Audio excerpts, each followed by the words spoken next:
Հիսուսն ասում է մնացեք Երուսաղեմում, մինչև չմկրտվեք, հենց մկրտվեք զորություն կառնեք։ Տեսեք, ուներ 12, Հուդային հանենք 11 աշակերտ Հիսուսը, ու լիքը ուրիշ աշակերտներ։ Քանի դեռ Սուրբ Հոգին չէր եկել, գրած է, որ եկան Հիսուսին բռնեն, սաղ վախից փախան։ Ոչ մեկ իրանց չէր բռնում նորմալ, ոչ մեկ չէր տանում իրանց կախեր։ Կոնկրետ ծրագրով եկել էին Հիսուսին բռնելու։ Հուդա, մեզ Հիսուսին ցույց կտաս, եթե ուզենային բոլորին բռնեին, Հուդան իրանց էլ պետք չէր, կգային բոլորին կբռնեին, կտանեին։ Հուդային փող տվեցին, ասին, որ բոլորին չբռնենք, մեզ Հիսուսին ցույց տուք։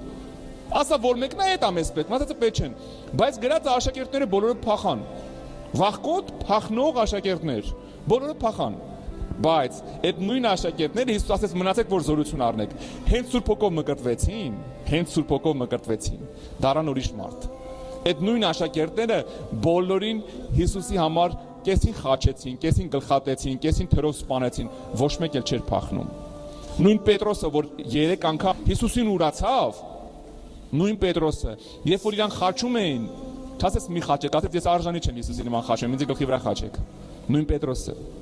Տեսեք, երբ որ Սուրբ Հոգին գալիս է մարդը ոնց է փոխվում։ Նույն վախկոտ մարդը դառնում է լրիվ ուրիշ մարդ։ Դրա համար Հիսուսն ասեց. մնացեք, որ Սուրբ Հոգին գա, որ ձեզ զորացնի։